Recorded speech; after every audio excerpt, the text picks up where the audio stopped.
Welcome, this is a special show. मेरे साथ आज मिस्टर हर्ष मारीवाला है, जो कि टॉप इंडिया इंक नाम है, जैसा आप सभी जानते हैं, जिन्होंने मैरिको की शुरुआत when he was 39 years old की थी। आज ऑफ कोर्स ये एक बड़ा ब्रांड है with 69,000 crore rupees of market capital. It's a big brand that he is built over the years. उन्होंने इसकी शुरुआत जब वो 39 इयर्स के थे तब की थी। क्या थे चैलेंजेस, कैसी थी ये जर्नी, ये जानने की कोशिश करेंगे, बिकॉज जो उन्होंने फेस किया आज वो कितना रेलेवेंट है, ये बहुत काम की बात है। इनफैक्ट उनकी बुक हार्श रियलिटीज या harsh realities, however you want to say और look at it, this is the book that I am talking about, is already doing wonderful. बहुत ही इंस्पिरेशनल है, मैंने भी ये बुक पढ़ी है तो बहुत मजा आएगा। मरीवाला साहब बहुत बहुत धन्यवाद। और एक्चुअली मरीवाला साहब, थैंक यू बिकॉज इस बुक से हमें पता चला कि actually मरीवाला was the right word, because आपके family were merchants of Mari, which is pepper. Is that right, sir? Correct. जी. Correct, absolutely. So, sir, I would like to know from the beginning. I know इस book में बहुत अच्छे elaborated तरह से आपने बताया, but जो ingredients आपने डाले हैं मैरिको को बनाने में, कैसे समराइज करेंगे? क्या थी सर वो स्टार्टिंग पॉइंट? और 39 इयर्स में आपने सोचा कि did you not think that it was little too late in those times? तो स्वाति, मेरी बिजनेस में एंट्री तो बहुत यंग एज पे हुई थी, when I was 20 years old.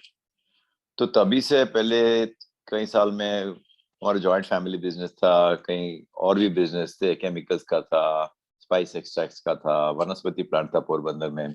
तो मैंने पहले 2-4 साल में ऐसे कुछ अलग अलग काम किए दोनों तीनों बिजनेस में। फिर बाद में मुझे ये कंज्यूमर प्रोडक्ट में ज्यादा इंटरेस्ट आया, तो मैंने डिस्ट्रीब्यूशन शुरू किया। मैं खुद इंटीरियर एरिया में गया, डिस्ट्रीब्यूटर अपॉइंट किया और ये दोनों ब्रांड प्रमोट की, पैराशूट और सफोला। तो एक तरीके से मेरा बिजनेस में इन्वॉल्व है parachute Saffola when I was much younger, not when I was 39, but that time it got separated from Bombay Oil Industries 39. That's when Marico का फॉर्मेशन हुआ।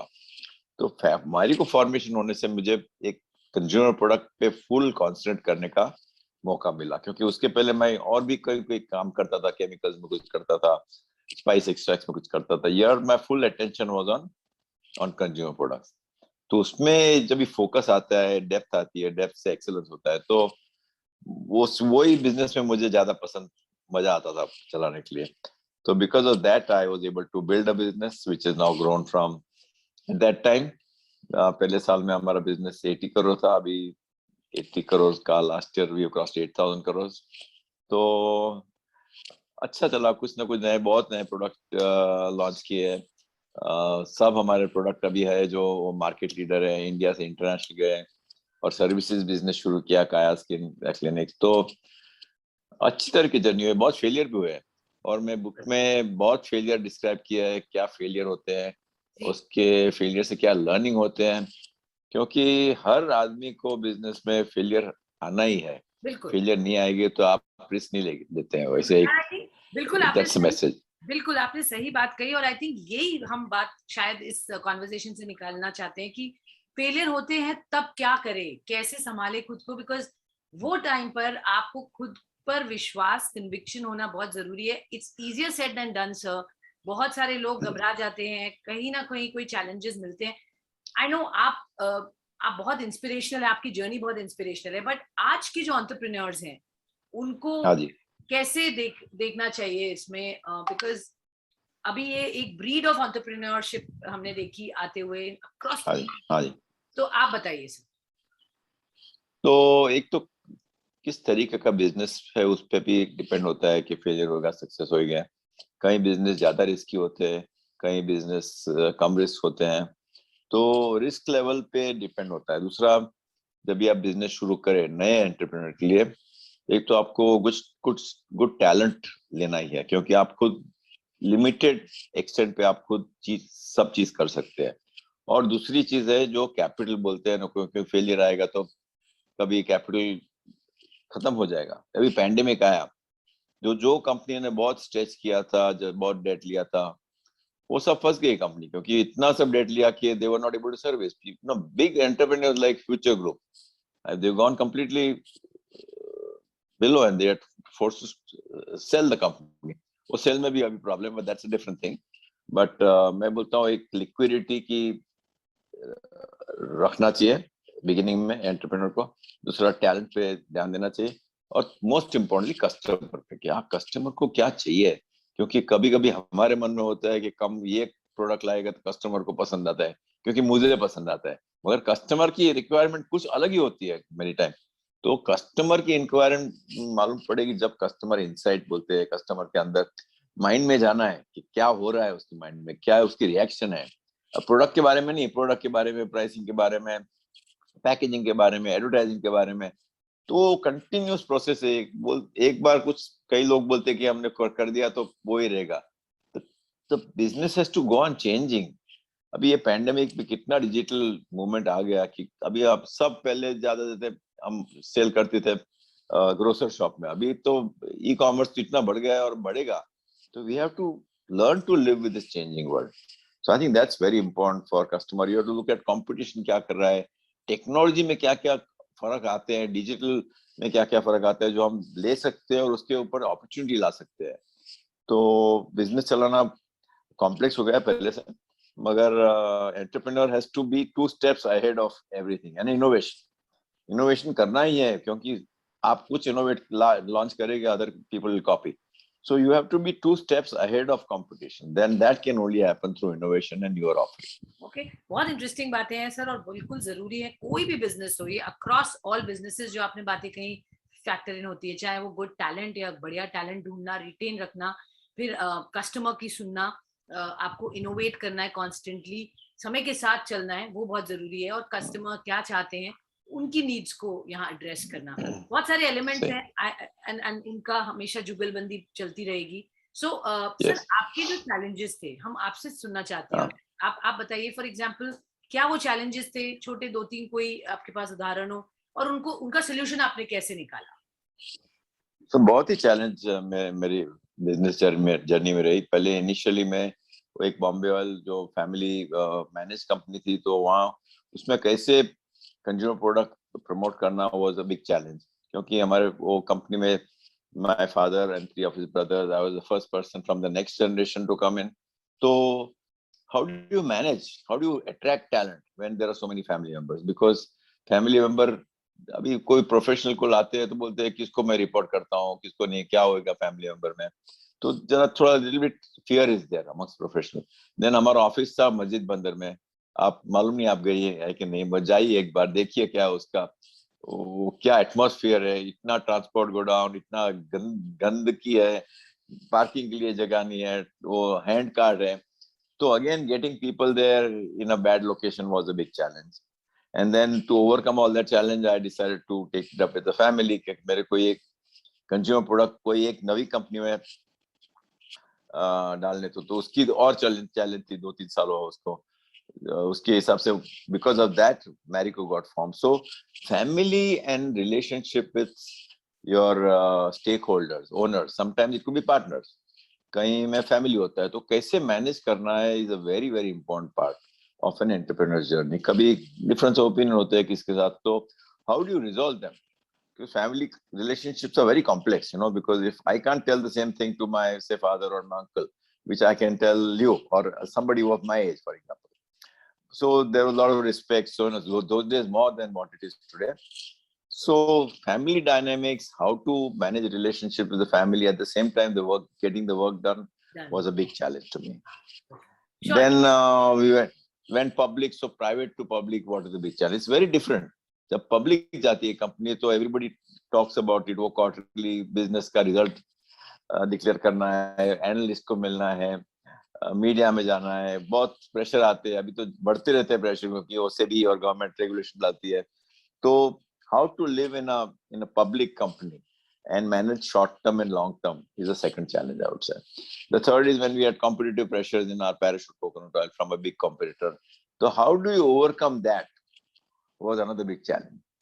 So there are multiple challenges. और अभी जब मैंने स्टेप डाउन किया तो वो बिजनेस चैलेंज नहीं थे, वो मेरी पर्सनल चैलेंज थी.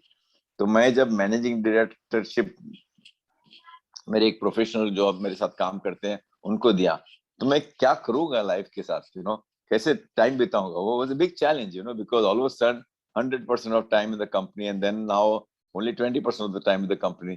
So how do you, what do you do? But you have to be mentally occupied, क्योंकि मैं कहीं घर पे बैठ के कुछ नहीं कर सकता हूँ, कुछ ना कुछ करना ही है मुझे नहीं, जिंदगी में. तो बिल्कुल, और तो हमने I did a lot of new mental things. Health, wellness, आपने Correct, यू नो लीडरशिप, इस पर कितने correct, काम किया है, and I know of them, and fantastic sir. आपके टाइम इन चीजों पे भी आया, व्हिच इज ग्रेट, क्योंकि आपने और बिगर कैनवस को एड्रेस किया उसके correct, correct, पर आपने correct. चैलेंजेस की बात की, और मैंने पर्टिकुलरली इस बुक में जो कॉर्पोरेट राइवलरी की देखी, यू नो स्टोरी, बहुत ही इंटरेस्टिंग है बात. कैसे आपने, what was that courage sir that you got to say no to HUL at that point, कि नहीं, मैं नहीं बेचूंगा. एंड जब आप जानते हैं इतना कंपेटिटिव सेटअप है, इतने बड़े मल्टीनेशनल जायंट्स हैं, उस वक्त आपको कहाँ से सपोर्ट मिला?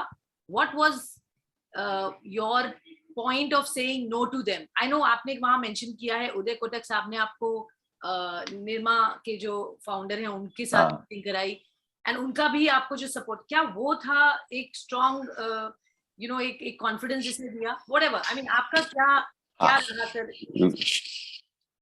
फर्स्ट ऑफ ऑल तो you have to have confidence in yourself, कि अंदर से कुछ भी कोई भी बताएगा, अंदर से कॉन्फिडेंस नहीं होगा तो कुछ फर्क नहीं पड़ेगा.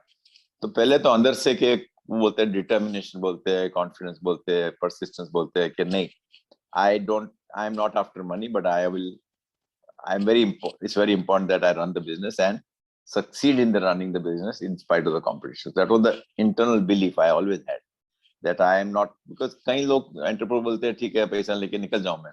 मेरा माइंडसेट ऐसा नहीं है. मैं, मेरे हिसाब से कंपनी तो चलनी चाहिए, मैं भी नहीं होगा कल तो कंपनी चलनी चाहिए. So that is my mindset as an entrepreneur. Money is not important to me. So I have to leave a certain legacy in terms of a right institution, the products, what. So that is the starting point. Then after that we analyze. मैं मेरी team के साथ बैठा, क्या कर सकते हैं वो लोग, हमें कैसे उनको फाइट करना है. तो हमारा रूरल डिस्ट्रीब्यूशन वो टाइम पे वीक था, तो we improved distribution in that time because of the threat. Our quality was good. And then again you do what is known as outside in. तो कोई बाहर के लोग को पूछते हैं. So then I talked to Uday Kotak, met Karsanbhai Patel, then I met Ram Charan, who is also the co-author with me in this book. तो उन्होंने बताया कि आपको हमारा वो जब तभी रिसोर्स जनरेटिंग इंजन बोला उन्होंने, सबसे ज्यादा सेल उसका होता था ये प्रोडक्ट का हमारा कंपनी में.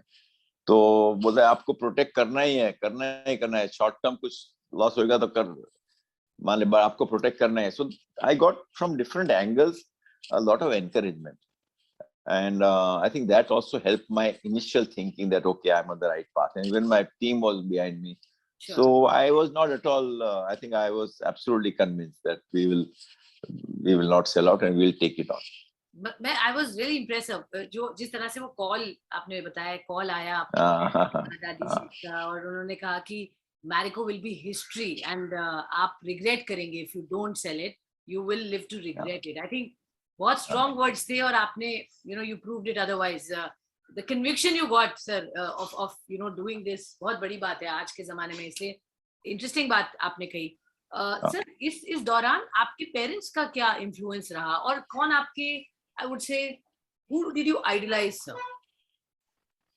तो मेरे पेरेंट्स तो मुझे एक तरीके से, my father told me to do whatever I wanted to do, so he empowered me कि आपको जो करना है वो करो. I didn't get too much guidance from him. I did everything I've done in my life is on my own. I did not have any coach or any mentor. तो मैंने खुद सब, ये बोलते हैं ना, कुछ अंदर से करने की वो है, fire in the belly and burning desire to succeed, मैं बोलता हूँ. तो when that is there, you overcome everything. क्योंकि वो सब, मैं तो कहाँ पहुंच जाता था, कोई प्रोफेसर के पास, कोई कंसल्टेंट के पास, क्या हमको एडवाइस दो. कोई कई काम करते थे मेरे फ्रेंड्स, जो PNG में एक फ्रेंड था, उसके पास पहुंच जाता था, मेरे को एडवाइस चाहिए. तो एक मॉन्सेंटो में HR के लिए, तो शाम को रात को कभी भी कुछ करके सीख लिया मैंने उनके पास. मगर एक मेंटर नहीं है मेरे तो बहुत मेंटर है, बहुत लोगों ने मुझे मदद की है, मगर it has to come from within. मैं इंटरेस्ट दिखाएगा तो ही होएगा ना वो, नहीं तो क्यों मुझे हेल्प करोगे. बिल्कुल, आई थिंक Yeah, वही आपके yeah. अंदर की चाह थी, where there is a will there is a way जो बोलते हैं ना, वो ट्रूली हमने Correct, देखा correct, आपके, आपने रास्ते बना लिए, correct, आप बस उस राह पे चल दिए, बिल्कुल सर। correct, correct. सबसे important moment in the journey of Marico sir, turning point आप क्या कहेंगे जहां आपको लगा, वो आपको can you visualise, can you remember जहां आपको लगा था कि कभी ऐसा लगा कि ओ गॉड मैंने ये गलती की, कभी ऐसा मोमेंट था? या और साथ ही मैं ये जानना नहीं, चाहूंगी कब आपको ये कन्विंस हो गए कि अब देयर इज नो स्टॉपिंग, और ये एक एक बहुत बड़ी कंपनी में फॉर्म करने जा रहा हूँ, and you know you already can see the future of Marico sir. ऐसी कोई बड़ी गलती नहीं हुई मुझे जिसके हिसाब से मुझे कोई डाउट आया कि मैरिको का फ्यूचर नहीं है। बट समटाइम्स कोई नया प्रोडक्ट जिसके होप हुआ उसको नहीं चला तो थोड़ा लगता है कि क्या हो गया, मुझे क्या मिस्टेक किया हमने। तो कहीं एक दो नए बिजनेस भी शुरू किए, उसमें भी कुछ जमा नहीं, मगर overall it has always been very positive, क्योंकि मेरी हिस्ट्री में जब से मैंने बिजनेस शुरू, every year I have been growing in top line every year. So that growth has been very important to me. So if एक चीज, एक कोई छोटी चीज नहीं चली, एक दो चीज, मगर दूसरी पांच चीज चल रही है, तो then you have to have that optimism कि ठीक है, we will learn from that mistake and we will try and improvise to that learning. और कब आपको लगा सर कि now this is a company which will not stop, ये बिल्कुल you know this is set, अब एक एक दिन का सवाल नहीं है, तो कंटिन्यूअसली जब सक्सेस बढ़ती जाती है ना, तो you start gaining more and more confidence, you know, and when your image improves, then you can start attracting good talent. You're a public company, again, how the share prices, they also reflection of how the company does, नहीं? बिल्कुल Share prices are a way to predict, you know, कैसा है company में future कैसा है. So initially थोड़ा बहुत struggle हुआ share prices में, but after once that we acquired levers and once we started acquiring other companies, then the confidence increased. तो मैं आपसे पैराशूट की कहानी जानना चाहती हूँ, कैसे थॉट आया ये नाम के लिए, इस प्रोडक्ट के लिए जो आपका सॉलिड फ्लैगशिप प्रोडक्ट है which really has killed the competition? So that product was available in the same brand name, mainly in big tins. मैं जब भी enter किया business, तो that coconut oil was there. My family was managing it.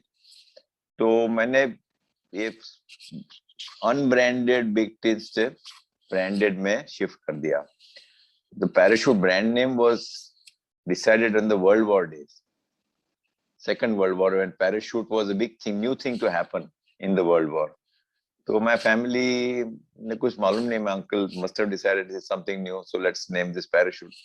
जब भी मैंने convert करने का शुरू किया small packs में, तभी मेरे family ने, मेरे कई दोस्त ने बोला कि क्या आप ये Parachute नाम बदल दो कोकोनट ऑयल से और कुछ नाम लेके आओ. तो मैंने नहीं सुना उनकी बात, तो मैंने बोला नहीं कंटिन्यू करते पैराशूट, मुझे पैराशूट में रखना है. तो नाउ इट्स हिस्ट्री के Parachute brand name has worked out. So in spite of lot of advice not to change the brand name, I didn't change it. And there was no rational, ऐसे मेरे को क्या बोलते हैं, intuition बोलते हैं, कुछ भी बोलो कि नहीं चेंज करने का है, चल कंटिन्यू. हां, गट फील. हां, ओके, तो ये थी पैराशूट की कहानी sir.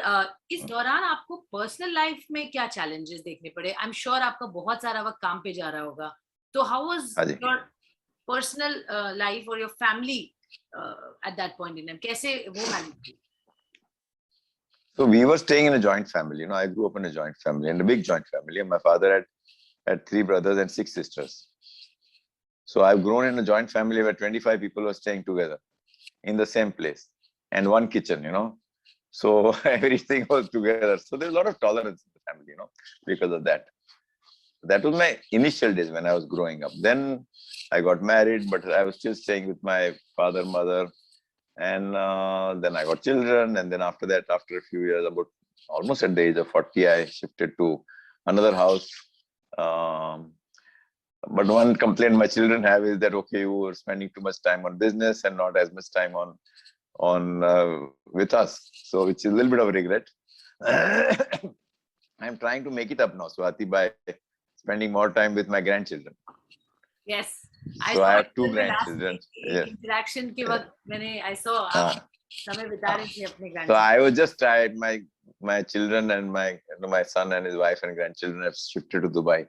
So I went and met them for 15 days. So I have to spend more time with them. Okay. तो ये चीज है जो आप रियलाइज करते हैं, और अब आप मेकअप कर रहे हैं, which is great sir. I'm sure any moment spent with family is great. Sir, आपने बताया बिकॉज आपने एक एरा देखा है तब का और आज जब हम टेक्नोलॉजी के साथ it's a part of our life, बिना उसके हम आगे नहीं बढ़ सकते एंड बिजनेसेस भी नहीं बढ़ सकते. तो तब के एंटरप्रेन्योर्स और अब के एंटरप्रेन्योर्स के लिए क्या जर्नी अलग अलग कहेंगे या एक सिमिलर लाइन है? हाउ डू यू से तब ज्यादा डिफिकल्टी थी या अब ज्यादा डिफिकल्टी है? वो तो very difficult to answer the question, Swati, because that time competition was lesser, but there were a lot of regulatory issues, government के साथ license लेना है ये वो. अभी regulatory issue का impact कम थी हुआ है, मगर competition बढ़ गया और environment has become more dynamic, so many new technologies coming in, already come in, so competition is increased. So to that extent, because of increased competition, I think that it is at one level giving you new opportunities to do many new businesses, because any new technology which comes in gives you newer opportunity. So we've seen the emergence of all these new age companies, and they've grown because at that time they would not have been able to grow because there were no technologies, of digital and so many other technology. So it's a very difficult way to compare because the scenario was very, very different. But one thing is very clear, that both the businesses, you have the customer is the king. You have to develop something which is relevant to the consumer.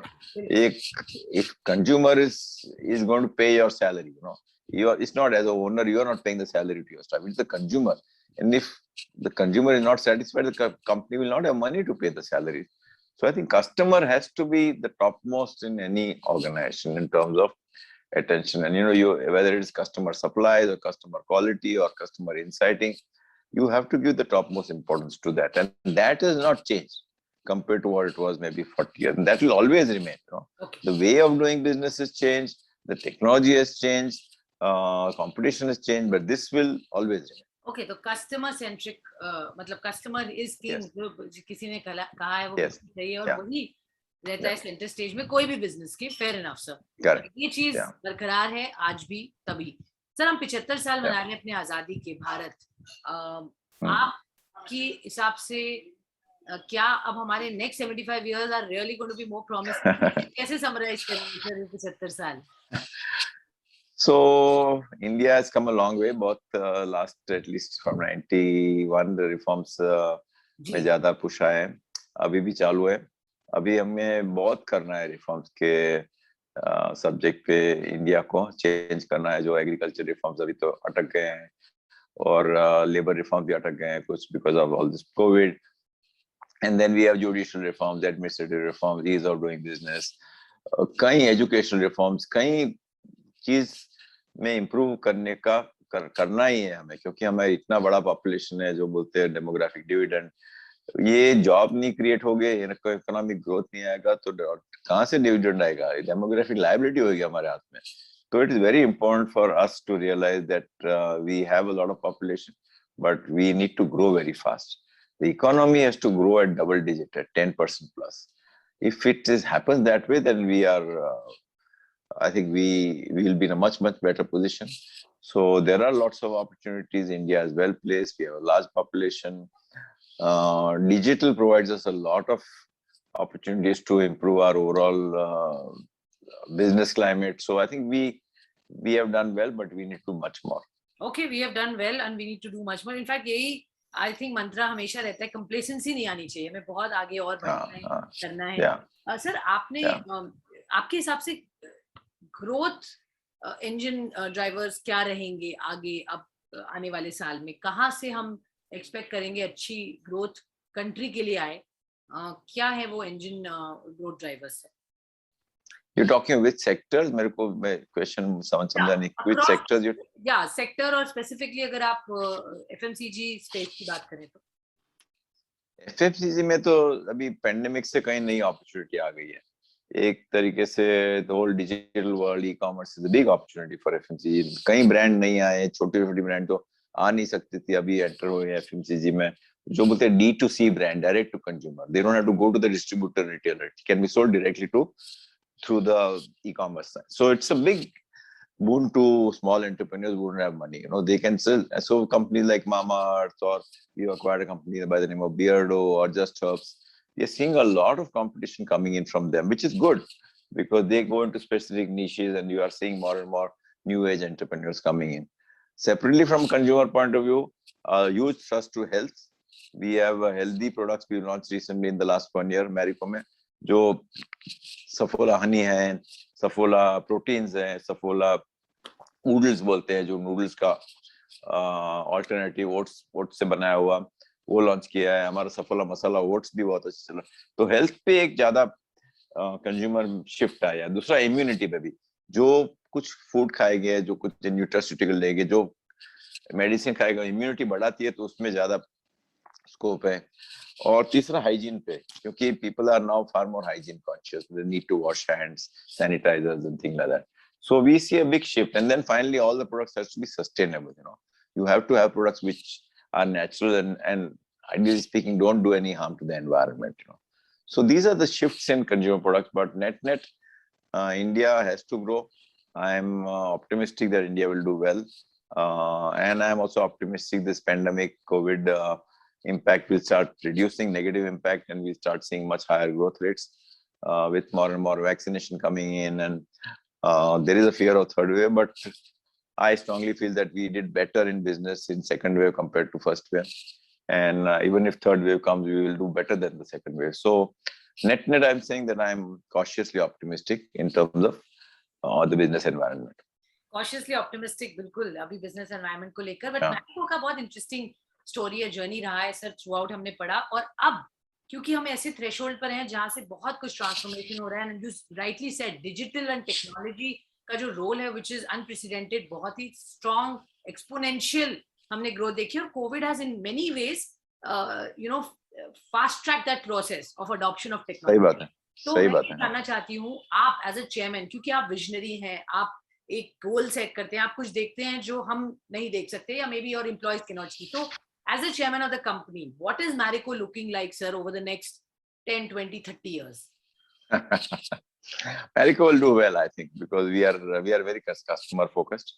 We work with customer, we are proactive. जब भी कुछ नया change आता है, तो we see it from an opportunity point of view, because e-commerce also can be a threat. Even the modern emergence of modern commerce also could be a threat, but we are looking from an opportunity part. We have very strong brands which are market leaders, and they can be stretched in terms of brand extensions. We will launch newer brands, and we see opportunities for us to grow. So I'm 68,000 optimistic about Marico. Market cap company, 1 lakh crore की journey कितने समय में होगी? Oh, तो मेरे को मालूम नहीं. Don't ask me all these questions about public market. Let the market decide. मैं मार्केट प्लेयर नहीं हो, तो let the market take a call on that. Just out of curiosity, क्योंकि आपने इतने फाउंडिंग स्टेपिंग स्टोन्स रखे हैं इस कंपनी के लिए, आई एम श्योर आप देखना चाहते हैं फ्लरिश होते हुए. एज यू सेड, आपके साथ ये कंपनी और हमेशा ही चलती रहे, you know, that is your idea. तो मैं ये फाइनल सवाल, and I will close this conversation sir, कि आपने जब डिसाइड किया कि आप एक सेगमेंट में हैं, उसके बाद आपने थोड़ा एक ब्रांड एक्सटेंशन किए, कुछ और एरियाज या लिंक्ड ब्रांड्स में भी आप आए. कैसे ये डिसीजन लेना जरूरी होता है, क्योंकि एक टाइम पे आपको बहुत सारे ब्रांड्स अट्रैक्टिव लगते हैं, लगता है यहाँ पे भी ग्रोथ होगी, इसमें भी होगी, तो क्या चूज करें, क्या छोड़ें, और आगे अब आने वाले समय में आपको लगता है कि मैरिको ने कोई स्वीट स्पॉट छोड़ा हुआ है जहां आपको एंटर करने का अपॉर्चुनिटी मिल सकती है? पहले एंटर करने के पहले कोई भी सेगमेंट में हम जाते हैं, उसमें इवैल्यूएट कर सके क्या है, कौन सा सेगमेंट है, कितना बड़ा है, कौन प्लेयर है, और हमारे पास कुछ डिफरेंशिएटेड ऑफरिंग है कि नहीं कंज्यूमर के लिए. क्योंकि मैं बोलता हूँ जो right to win, do you have a right to win in the market place. So we identify that, then we do product development, give it to customer, get their feedback, and when only we know that the customer is very happy with the product and overall package, then we launch that product. But our target is any segment we are in, we want to be market leaders or number 2 players. And abhi bhi sab product segment mein market mostly number 1 hai. So market leadership is very important to me, and you have to identify the segments to grow. And once you become a market leader in that segment, your job is to increase market size. Okay. By asking more and more customers to use your products. Okay, great. So it's a step by step approach, और आपने बड़ा distinction रखा है कि पहले तो आप जिस सेगमेंट में जाएं वहां मार्केट लीडर बने, तब you will say that you've done well. All right, sir. बहुत बहुत धन्यवाद. मेरे just last few words on my book. The book is targeted towards entrepreneurs क्योंकि उनको बहुत आइडिया मिले कैसा बिजनेस चलाना है, कल्चर बिल्डिंग है, इनोवेशन है, failures है. The book is targeted towards professionals, how to develop the right kind of team and all that. Book is targeted towards students also, because students also will learn in terms of their career. And there is an advice I've given at the end of my book in terms of my 8 maxims. Yes. So all I can say is that I have tried to package and give a good offering which will have take-home value. Take-home value ke, acha, after reading the book, these 4 things are relevant for me in my life. I can read it and implement it in my life. So I want more people to do that, take home value, because my objective in writing the book is not just get popularity, but actually do a service by spreading whatever I've learned through my journey to others. Wonderful way, sir, to give back to society. Thank you very much. बहुत धन्यवाद आपका. Thank you, Swati. Speaking with you, of course, and reading the book was in itself a great experience. बहुत धन्यवाद. Wishing you good luck and hoping to catch up soon again on some other interesting conversations. Thank you. Thank you, Swati. All the best. Right.